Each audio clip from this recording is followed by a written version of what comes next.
Alan Vey is the guest for today. He's the founder of Aventus Network, which has raised over $20 million. They are creating the proof of stake blockchain leading to great energy efficiency. We talked about the origin of the project, how it's going so far, and what they're specifically doing to create this tech studio approach where they're funding early development of projects on top of their blockchain. And it's a genius strategy, and I appreciated Alan breaking it down. Something other crypto projects should definitely pay attention to, because there is a massive problem in the Treasury allocation onto new development companies who want to build apps on top of protocols. So building your own app on top of your own protocol seems to be a super effective way, as opposed to just giving developers money to then maybe build an app on top of your protocol. So anyways, we talked about all that and more. We talked about Alan's background, what he sees going forward in crypto, and much, much more. Hope you enjoy this conversation. Here is Alan Vey. All right, Alan, I'm excited to be chatting with you. You're running Aventus Network. Why don't we start there? Aventus raised roughly 20 million in an ICO. Let's talk about maybe the fundraising of early days. You guys raised through an ICO. You're based in Dubai. Tell me what the project is trying to accomplish in the world. Yeah, hey Mark, good to be on, man. So yeah, we started out, that was back in 2017 when we did our ICO. I had just kind of finished my master's in artificial intelligence at Imperial College in London. And I really started building this thing out in London. Our team's still kind of mostly based over there. It started looking at event ticketing, funnily enough. So it was quite a different vision. And in building that out, we ended up doing deals with the big companies like Live Nation and whatnot, originally on Ethereum, and Ethereum just didn't scale. So we were faced with those problems, solved those problems in delivering on the big deals that we had done. That led to Aventus kind of becoming a layer 2. And then when COVID hit, we obviously saw live events weren't exactly a growth sector. So we thought we've got significant treasury because the money we raised was in Ether, right? Ether was $300 when we raised it. By that time, it was closer to 3,000, 4,000. So we had some good treasury left to expand the vision. And we went beyond event ticketing. So really expanded into loyalty, video games, more recently aviation, some supply chain use cases, all sorts. And that's where Aventus as the layer 2 was born. Most recently, then we kind of looked the next step ahead, where things going now. Scalability was the big problem. What's the next step? And to us, it's connecting up all the value, right? You see great blockchains, lots of cool communities in different ecosystems, whether it's Ethereum, some of the stuff that's moved into Polygon, then we've got Solana, we've got Avalanche, a bunch of cool ecosystems. And all of these need to chat to each other and be connected up. And obviously Gavin would having co-founded Ethereum and then going on to launch Polkadot, having that vision in that ecosystem, we thought we'd really like to plug into that Dotsama ecosystem, but retain that kind of Internet of blockchain mentality, connecting everything up. So that's where we are today, and that's where we're going. We're busy becoming a parachain in that ecosystem. We've just announced our intention to go for one of the bids, the auctions towards the end of this month, and really making sure that everything can talk to each other, make Web3 adoption really simple for everybody by extracting away the complexity and building out the tools people need. What's the definition in your mind of a parachain? Yeah, so simply put, I'd just say it's a bunch of blockchains that are in the same ecosystem that can securely talk to each other. I mean, this year we've seen over $1 billion in hacks so far from bridges, right? There are a lot of problems in whether it was Solana wormhole or the Ronin bridge that Axie Infinity uses, or more recently, what was it? I can't remember the most recent one, but anyway, big numbers. And there are inherent security vulnerabilities with these bridges, with these communications. Polkadot's an ecosystem that's kind of taking care of the communication between blockchains in a way where that's very unlikely to happen. So that's in the simplest form, it's communication ecosystem. It's specifically communication between ecosystems. So you're focusing on building a communication layer between Avalanche, Polygon, Ethereum, Yeah, Solana so we does. maintain what you call sort of a decentralized bridge to Ethereum because we were in Ethereum layer 2. Now we can chat to all the other Polkadot parachains, everybody who plugs into that ecosystem. And then we just kind of template it out. So we can now plug onto whatever the next might be, Solana, various other chains. None have happened so far because we're very focused on plugging into the ecosystem. But given we chat to Ethereum, that all that infrastructure is there. And when you say you chat to Ethereum, look, let's break that down technically a little bit. So Bitcoin, right? There's blocks of transactions that are grouped together into the blockchain. Ethereum, Solana, Avalanche, they have different constructs, slightly different constructs, Polygon. And then the problem you're solving, how do you describe the problem of the bridge? And then technically, how would you explain what the bridge is doing behind the scenes? Yeah, so many of the problems in these bridges, I mean, let's look at these hacks and why some of them have occurred, right? Yeah. Some of it is based on, I'd say, not sort of being full, maybe not enterprise, but not running the right software development practices when it comes to hygiene or key management, when it comes to your processes, the boring stuff, but the stuff that keeps everyone safe, right?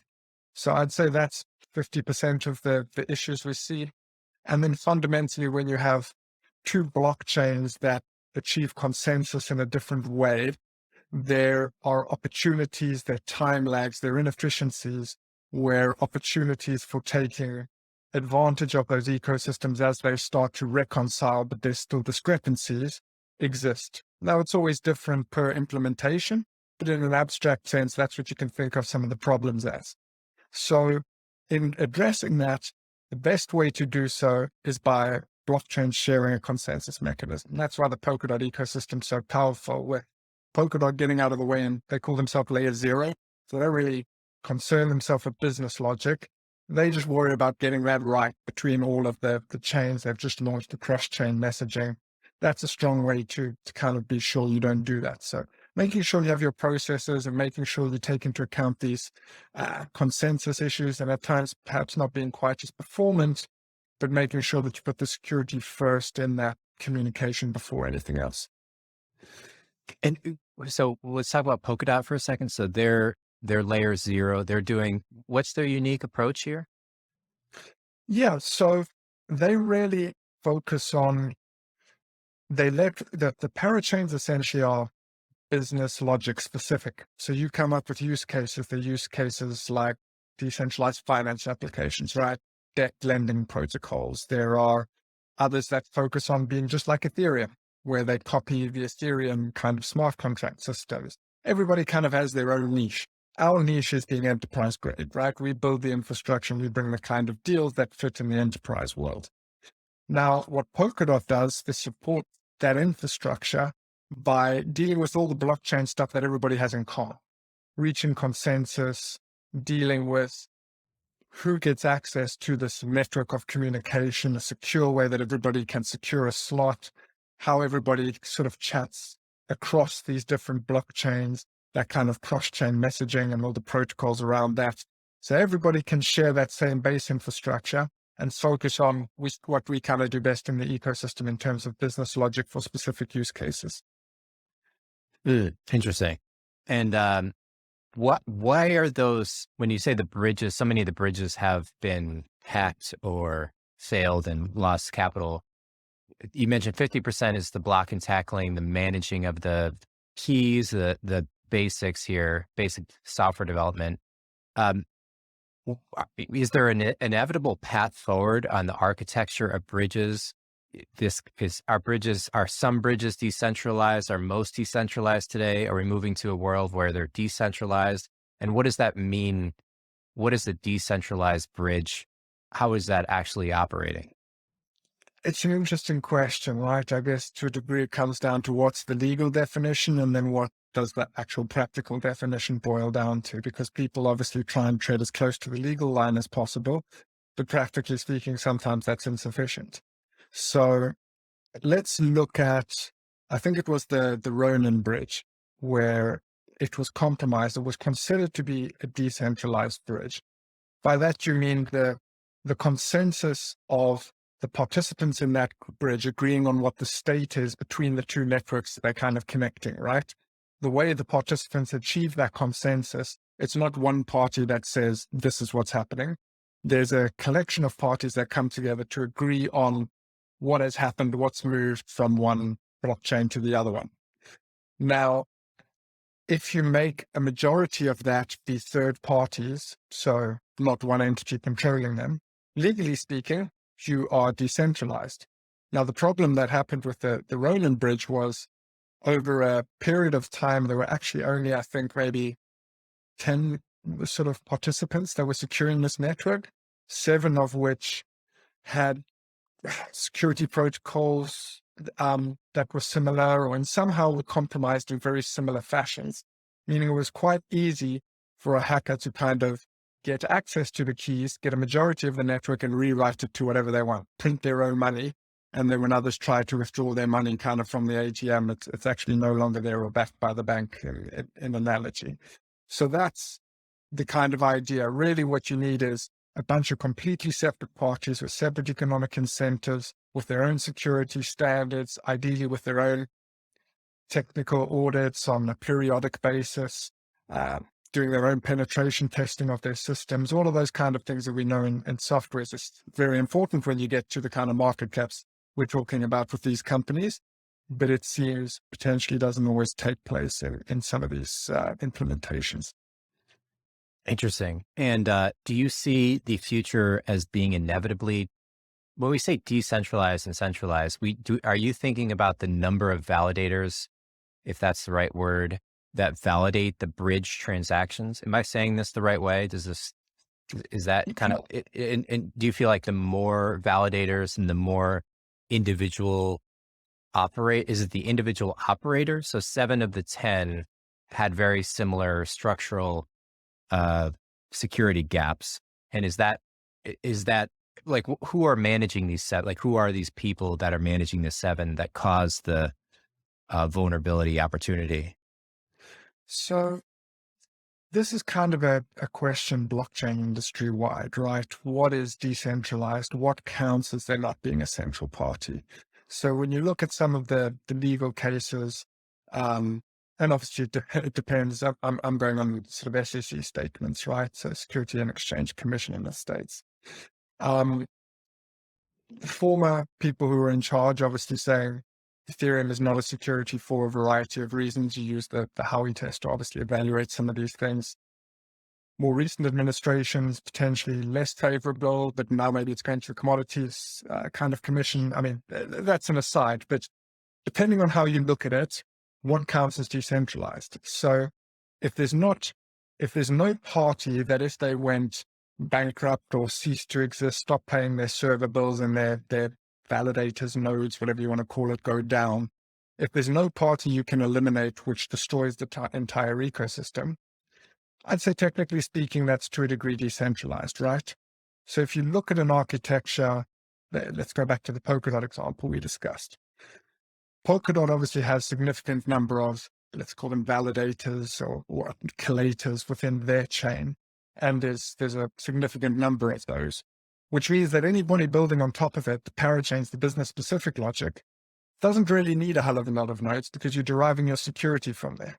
It's a similar principle to Polygon, right? Polygon derives its security from Ethereum, meaning that because Ethereum has so many validators, they don't quite need the same number because that security exists there. You still need significant amounts, but much less so.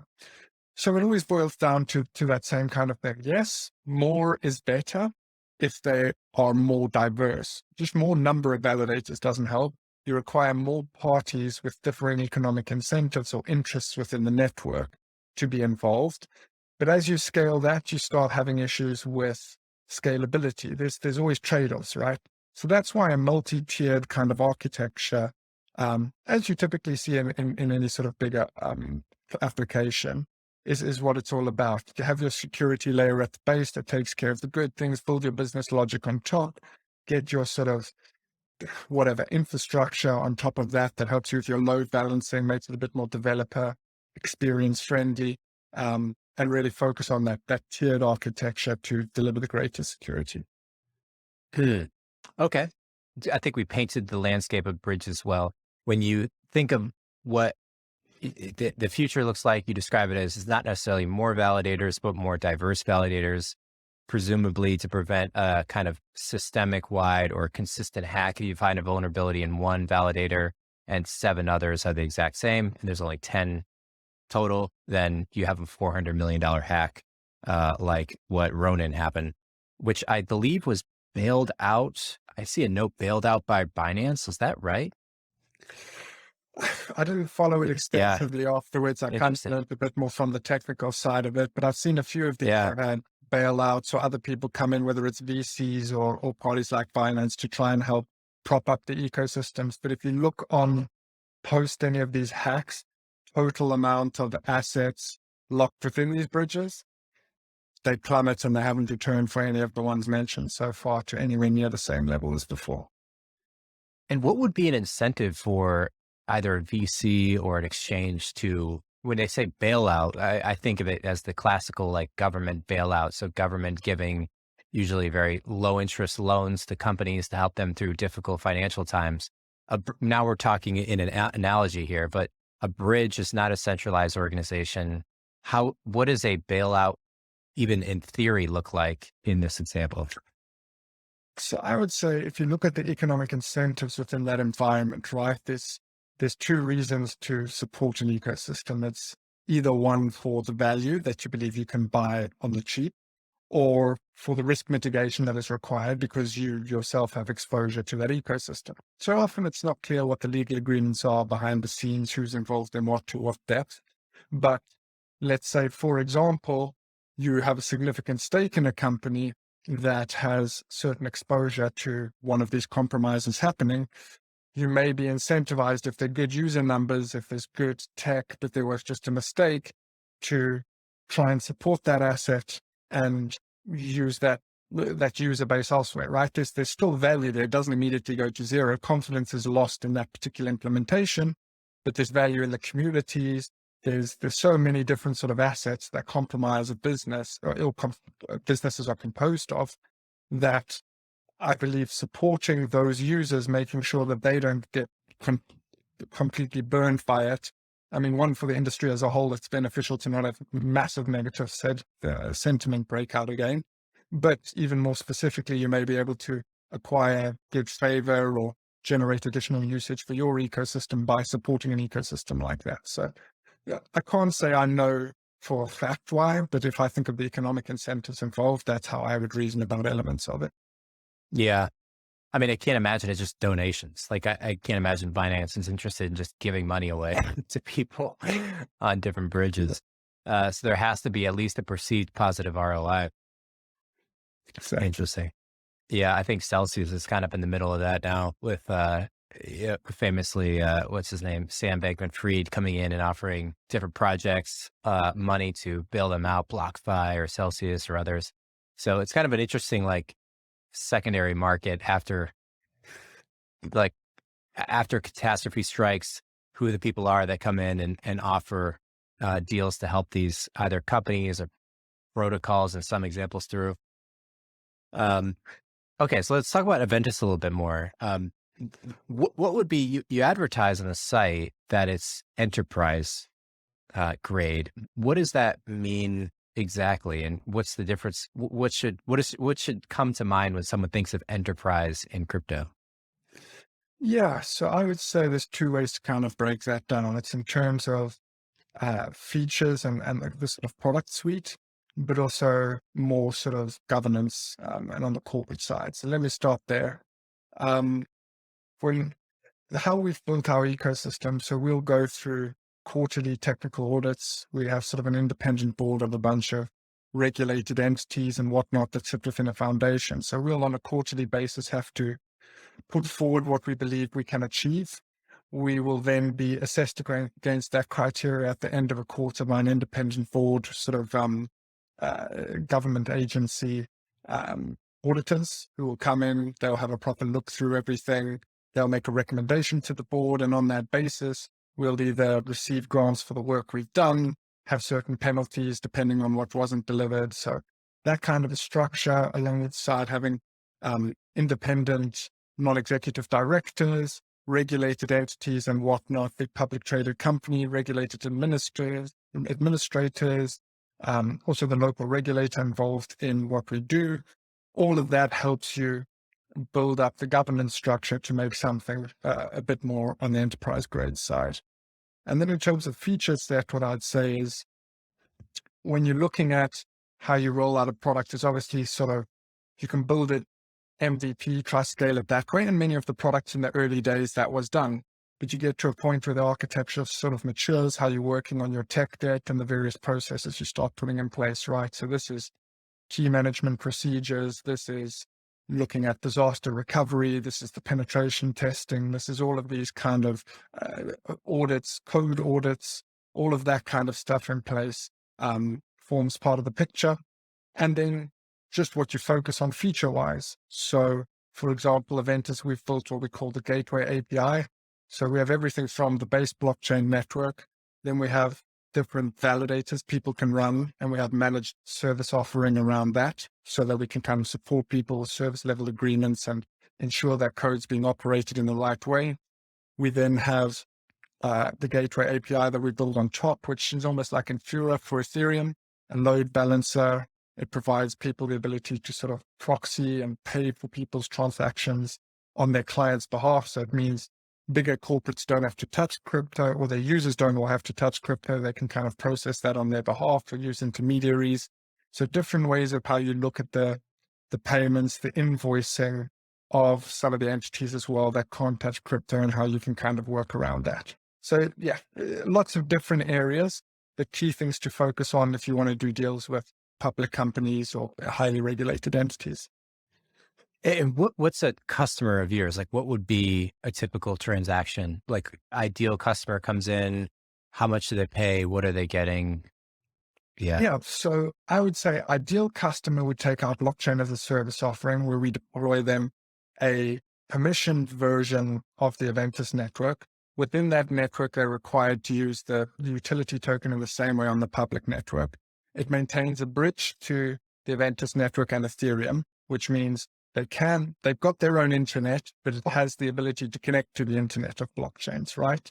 So that's at the base layer. On top of that, they would purchase the Gateway API product to ensure they can integrate their applications. So let's use aviation as an example, because we're busy rolling out some cargo deals with Heathrow Airport and a national airline. So set up the base blockchain, then set up this infrastructure so we can plug in the existing tech stack using RESTful APIs with SLAs and somebody they can call up and an ask to kick kind of thing when stuff goes wrong, right? The way they used to working with software.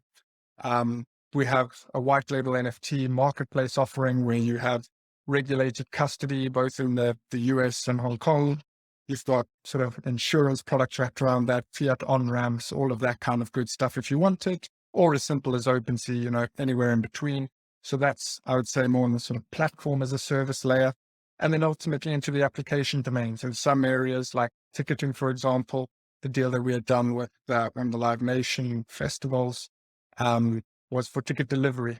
So we built a delivery wallet where you essentially deliver NFT tickets, and through that you help. So that alt is sort of B2B2C. We don't deal with the B2C elements, but all the way up the software stack. So I'm just demonstrating to you at different levels of that stack, from the infrastructure of the blockchain to the sort of platform as a service layer and up into the software as a service layer, having offerings across all of that. And you mentioned ticketing a couple of times in the airport. I imagine the application is related to people's tickets.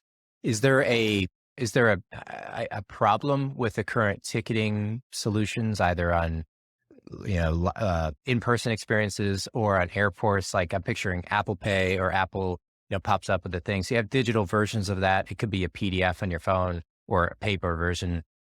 Is there a incentive for airports to move to NFT or crypto decentralized ticketing? So ticketing, mostly we've dealt with live events so far. In aviation, it's not ticketing for, we don't do any ticketing for the actual airline tickets.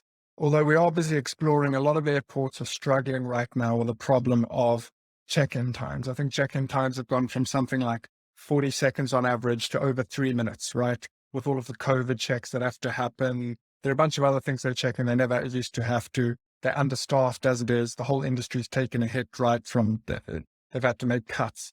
So they're looking for operational efficiency.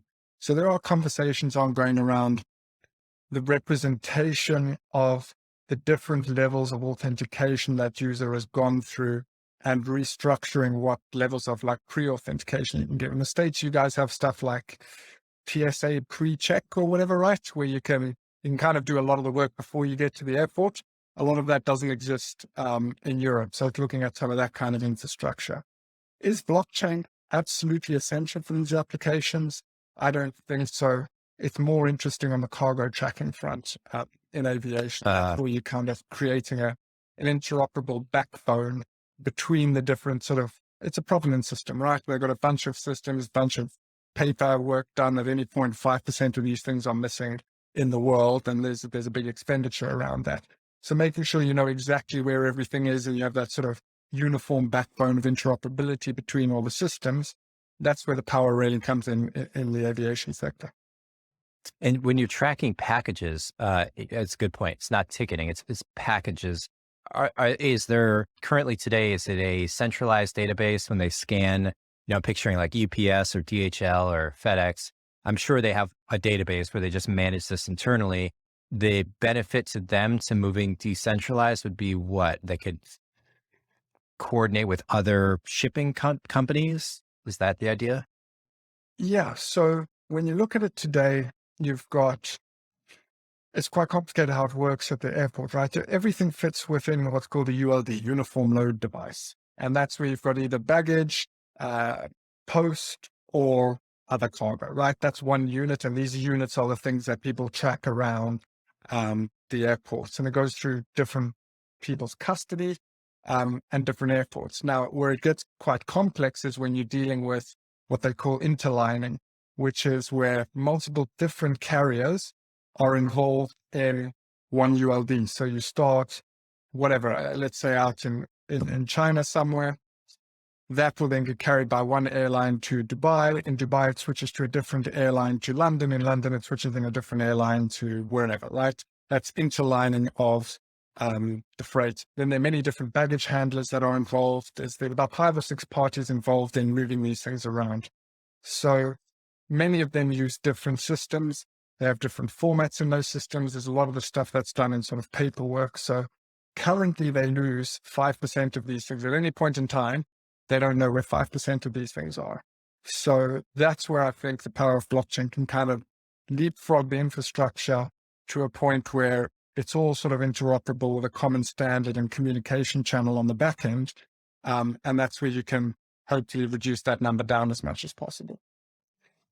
Is the on-ramping to a world where all packages are tracked on blockchain, is the on-ramping to that through some sort of coercion of different players to use this, or is it within their interest?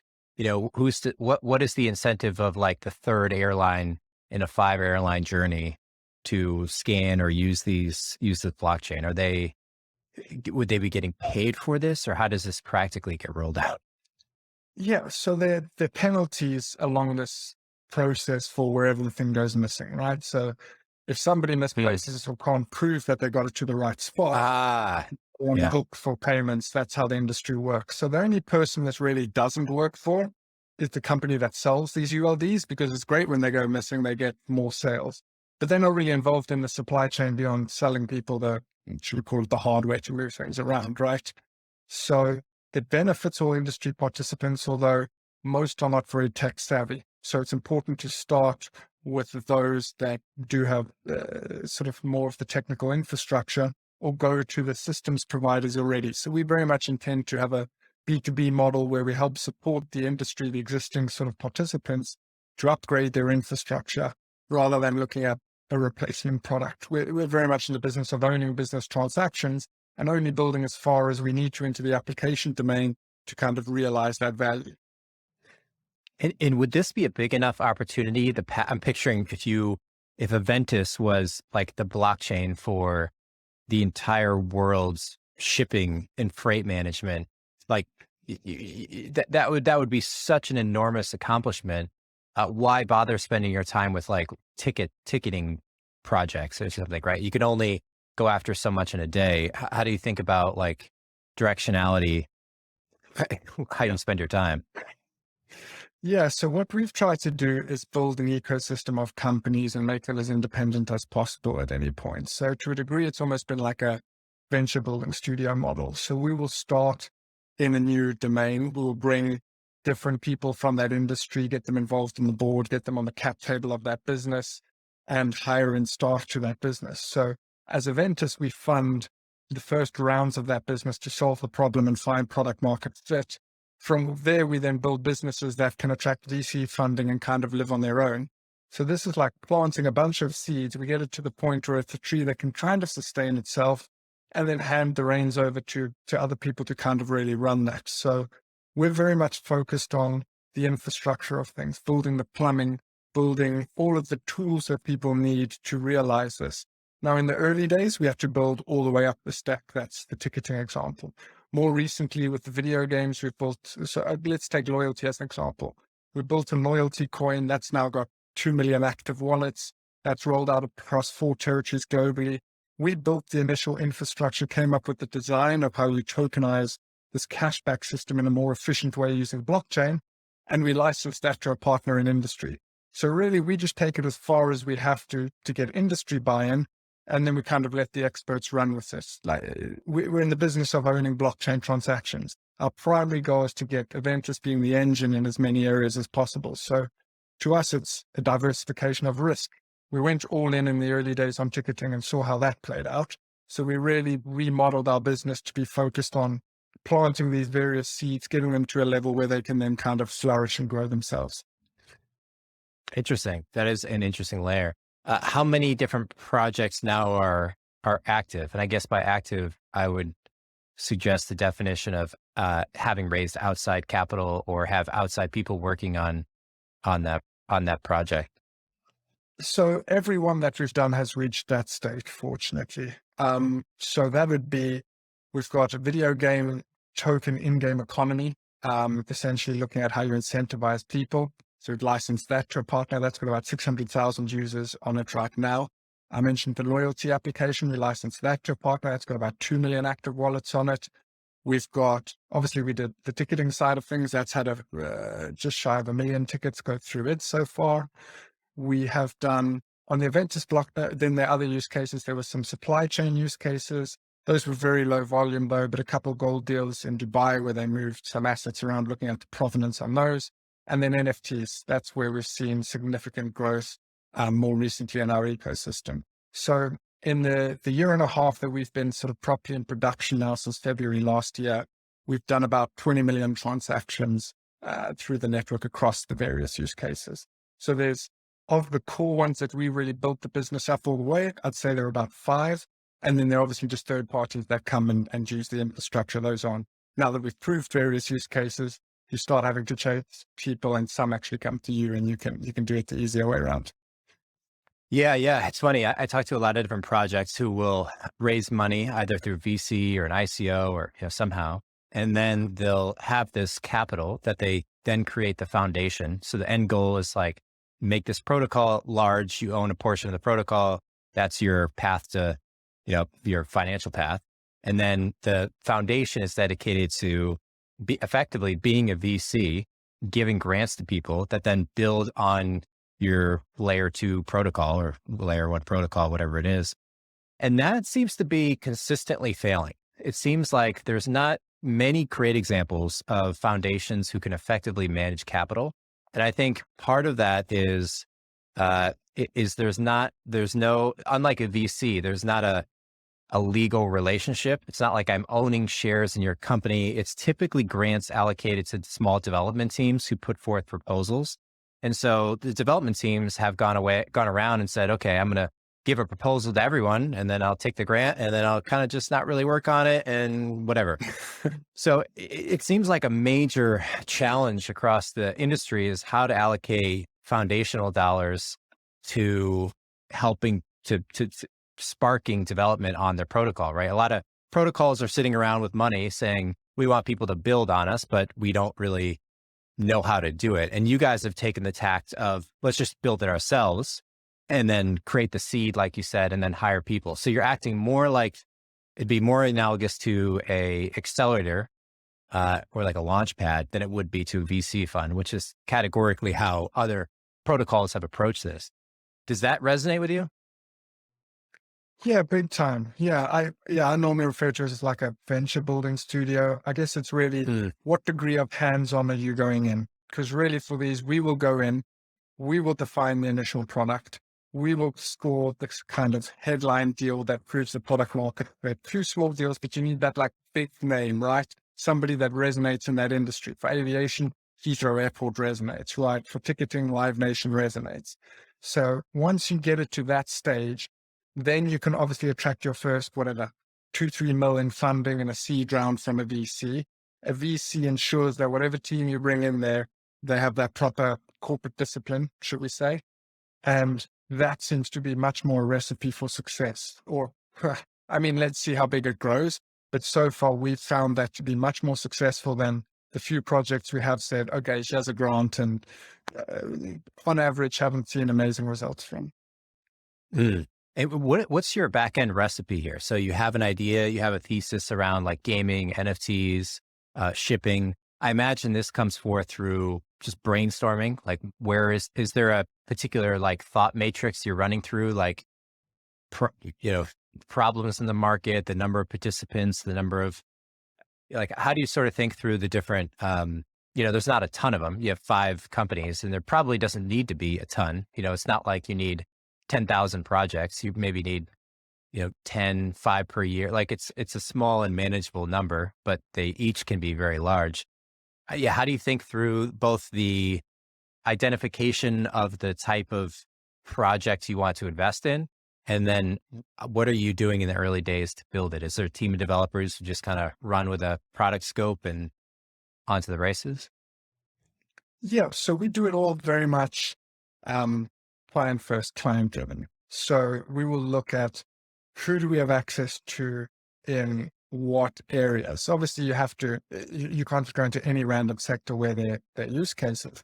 But this technology, especially with NFTs now as well, that opens up a whole nother window of engaging wider use cases. So it's having a core team of maybe 3 or 4 people who really understand the fundamentals of this technology and how you could apply it, and getting those people together with our, should I say, connector network. We have maybe 4 or 5 individuals who are incredibly connected globally within different markets, right? These guys are kind of black books where if you say you want to get to if you say, I want to talk to IKEA, you're chatting to one of the founders the next week. So it's building first those reputations with those introducers to understand that you're not going to make them look stupid when they put you in a room with someone big. So that was step number 1. Step number 2 was then really making sure that analysis piece is there. So we chat with the introducers. Okay, here are the people, here are the areas we can get to, here are my hottest contacts, here less so, here I have really good relationships. And then we work those relationships. We understand, okay, these are the different sectors. Now let's prioritize them relatively. And we'll go through as a team and we'll be like, okay, I've got these ideas, I've got these ideas. And the more of these things you do, the quicker you can kind of run through that process. It takes very long in the beginning, obviously. And then from there, we'll then start having the conversations. And it's always on a friendly basis. We never go in and it's like, here's a hard pitch to buy my thing. It's, hey guys, we want to have a friendly conversation. We know blockchain really well. You are obviously the expert in your industry. You got time now. Let's have a chat and see if there's some new revenue streams we can unlock for you. And then that friendly collaborative approach leads you to getting a really good insight. It's the relationship building, right? You then really work on the relationship with that party. You understand their needs. You understand how you could potentially solve problems and make their business better. And then you work back from that to a solution. So that process all kind of sits with product and business development until such time as we then get a legal agreement. that's when we really bring the tech teams in and we're like, okay, now we understand what the scope of work is. We understand what value we are saving or creating, and we're just taxing that value. So net, you're making money off of this. We carry the costs of all of the initial R&D. So it's on a no cost basis. We're just going to figure things out. We've got a good relationship, and that's how we then build it. Then when we do that initial MVP, that's the point at which we prove it or disprove it. And that's where we go from having spent a couple $100,000 to say, okay, now this project gets serious resource. Interesting. Great description, by the way. So we really are running a venture studio. I mean, you're doing everything from brainstorming to discovery and processing that with people in the field, mocking it up on a prototype, funding early development, and then shipping product to get early users, and then recruiting people to then run it. And you've done that general process has been run through 5-ish times for the different applications. Exactly. So that's what we did in ticketing. That's what we did in loyalty was then next. After that was the supply chain use case. From there, it was the video games. And then most recently in NFTs. So yeah, those are Wow. the key 5 ones. And now we're repeating that in aviation. So that'll be the sort of 6th sector. And is this funded by a separate fund? So early on ICO, the ICO money came through on how ICOs work is they come through on a token. So people will, you'll issue tokens, people will purchase those tokens, typically at a discount. And then that's the incentive for people to purchase it like on the initial coin offering. Is there a separate foundation that's how you structure the organization? Structurally. So I run the commercial arm and I have to go to the foundation and justify our existence. I was talking before about the sort of corporate regulatory structure. So we have the foundation that's completely independent. That's where the independent sort of non-executive directors sit. They're the guys who have the technical audits that you have to pass on a quarterly basis. That whole process sits with that entity. So we'll go forward and say, look, so we've built a business that's kind of revenue generating. We've raised some VC funding and then we show, okay, this works. Then we'll go back and say, we've identified another one. And then we kind of have to jump through those hoops and that process. So very much in the way we have to build these businesses is kind of modeled out after a lot of the VC models, right? Where you got to hit the certain metrics. You've got to get your KPIs around certain things right before you unlock your next tranche of the kind of money that's been agreed. So that process is how we kind of go through it. Now, anybody can apply and kind of jump through these hoops. And a couple have done it, but nobody has been able to kind of generate the objective of the foundation is to deploy its assets to ensure that there's a sustainable ecosystem past all assets having been deployed, right? That's the ultimate goal. So if a business gets any financing from the foundation, all blockchain functionality has to become exclusive to wherever that token is used. That's the kind of incentive of the foundation to look after that sort of ICO promise. Beyond that, the objective is get businesses that can pull in other capital and just kind of exponentially grow the ecosystem through different use cases, different capital. Ideally, there's a value-added model on top of that where enterprise value can be captured through other value-added services that aren't necessarily blockchain related, but ensure a sustainable business that can continue to drive transactions. So that's the model that they look at when they're assessing kind of the applications within the ecosystem. Gotcha. And how much of the initial, I know it changed in price, but what is the treasury? Is it consisting all of Aventus Network tokens? And then who currently makes, how many people are on the board that make that decision on the foundation's behalf? Yeah. So the treasury initially was 60,000 Ether that was received in return for selling 60% of the AVT token. So that 60,000 Ether was worth $20 million at the time, but obviously significantly expanded from there. I don't have clear visibility as to exactly how much is left there, but so far I believe about $50 million has been deployed. So significantly more than was initially received in terms of dollar value. In terms of, then there's also a component of AVT. This is all public information because you can see it on the Ethereum blockchain. So there's about 12% of the total AVT supply remaining within Foundation Treasury. that's being deployed towards grants and whatnot. We actually are busy going for the Parachain slot. So as part of going for that Parachain slot, you put up rewards for people who help you secure the slot. So I know 600,000 AVT is going towards anybody who participates in that to help secure the Parachain slot for 96 weeks. So those are the kind of areas that gets deployed in.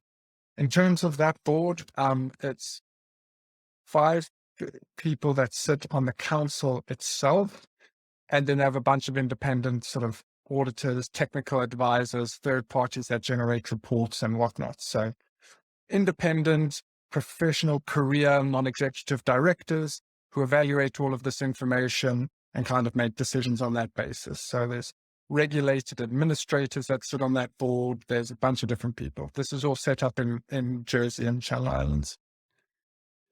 You said New Jersey? In Jersey, Channel Islands. So it's just offshore from the UK. Gotcha. Okay. So there's a nonprofit company that you set up in an island off the UK in the Channel Islands. So you registered there. And then was it you who chose the 5 people? Did you say 5 people are on the board? Yep. So they were selected, the administrator. So when you set up in that jurisdiction, there's certain, it's like when you set up in Dubai or Singapore or Gibraltar or any of these jurisdictions. That board comes together. There's certain regulatory requirements. So there's certain administrators that just have to be on it if you set up there. And then they are the key deciding force behind how the rest of everything kind of comes together. We helped draft the charter initially. So the purposes of the foundation, this is what everybody understood when this was kind of the terms and conditions of the token sale back in the day. So everybody understood when you're purchasing this, what is the purpose of the entity with respect to the tokens and whatnot. And then that's the structure. So it's a not-for-profit. There are no beneficiaries. All it does is act in line with that purpose. Gotcha. Interesting. Got it. And it's necessary to do that because the money you raise through the ICO has to be allocated somehow, and to have it be allocated through the same company who's making the software introduces a conflict of interest. Is that the primary? That's the premise of most of the kind of setup of the blockchain structure around the 2017 era. You separate commercial arm from more objective arm, should we say, in terms of evaluating performance and achieving the purposes. Because once you have a commercial arm, there's always equity, which can create a skew of incentives. There is somebody playing for the best interest of token holders or for the best interest of the equity. And despite trying to be able to always prove that, that conflict of interest will always be something that somebody in a legal case could pull on and say, but there was always this potential conflict. So this structure removes that by having no beneficiaries, not for profit, ultimately make the decision on how you distribute the assets. And I imagine that was pretty straightforward for you because that's how most of the other projects are structured, and it works. So why not? Yeah. It was pretty much a copy paste. But I got to say, we've got, so CoinShares, about 5 billion AUM, headed by Danny Masters. They're sort of traditional finance guys building blockchain products. They were our first investors, really back in the day in 2016. And they were the first, sort of one of the first exchange traded products.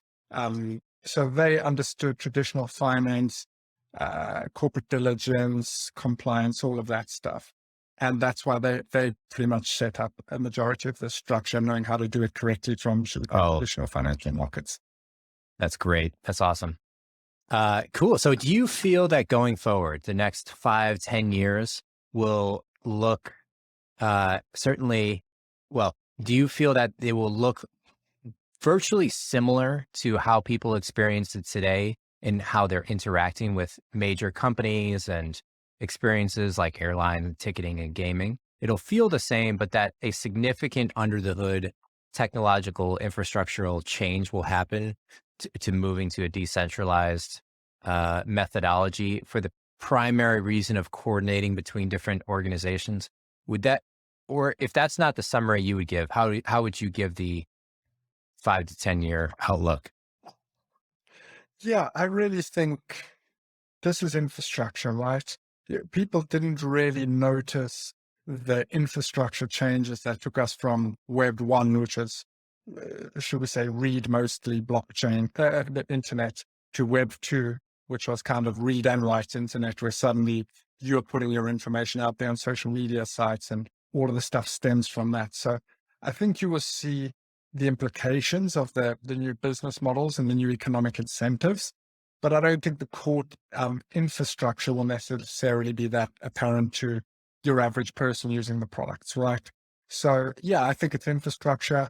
It's going to roll out on the back end, but transform how many of the products work. So if you look, many people look at a future and they say, oh, DAOs, decentralized autonomous organizations, could take over governments, and decentralized finance could take over banks. And I'm not sure I really subscribe to that class myself. I think having these tools puts pressure on the existing market participants to innovate or be beaten by their competitors that are innovating. And I think that's how to roll out, right? The internet didn't destroy sort of commerce. It just changed the way commerce was done into a digital format. And that's the same thing that's going to happen here. We're going to see banks become more efficient. We're going to see things, the power shift changing. It's almost like a nuclear deterrent. If you do have the ability to take all of your assets into your own custody, if you do have the ability to run these ecosystems without the central authority, you force them into a situation where it's a much more fair and equitable split. So maybe we won't see the same kind of amassed data or wealth concentration between big social media companies, or, at least there's an alternative to much of that. I don't think it's a big surprise that Bitcoin was launched 2009, right after the sort of 2008 crash in the markets, right? So that's the way I see the next 5 to 10 years evolving. I love it. I love it. Alan, I really appreciate the way you explain things. It's a complicated business that you're working on, but it's also a structure that I think is super unique and works really well, and would be something more projects should take a look at, specifically the incubator, accelerator, like factory process that you've created. It's awesome. Are there any particular books or people or tech accelerator programs that inspired you that you want to throw out there? Yeah, I mean, it's at the end of the day, it all comes down to people, right? So of course the Aventus team, or everybody that's in the team, like, this is, if a few hires hadn't happened the way they had, we'd never be here today. There are various people along the way. I'd say I started with doing my master's thesis. The professor who runs the crypto center, William Nottenbelt, he's been involved the whole time. He kind of got the initial passion into all of this. So any kind of academic institution, I think you can find a lot of those kind of characters. He introduced me to Danny Masters, who I mentioned before, who helped structure all of this with CoinShares, and then the various people down the road. In terms of books, I'd say one of the best ones that I read is a book called Grit, looking at how you combine passion and perseverance. When people talk about being talented or whatnot, how much does that matter versus just kind of beating on your craft and really putting in the work? So I think really learning that discipline is kind of key to everything. That was a very helpful book for me anyway. A book for me anyway, coming from uni and being, should we say, maybe a little less structured and disciplined. And then accelerators and whatnot, I would just say the sort of investment partners we have involved with us. Gabby Ventures, which is CoinShares, Skytail Ventures, those guys have really, really helped put us in the map in various industries and push us forward. Nice, Alan. Well, thanks for hopping on today. I appreciate your time, man. This is fun to meet you and learn more about what you're working on. Lovely. Thanks for having me, Mike. We're fast chatting to you, man. Cheers.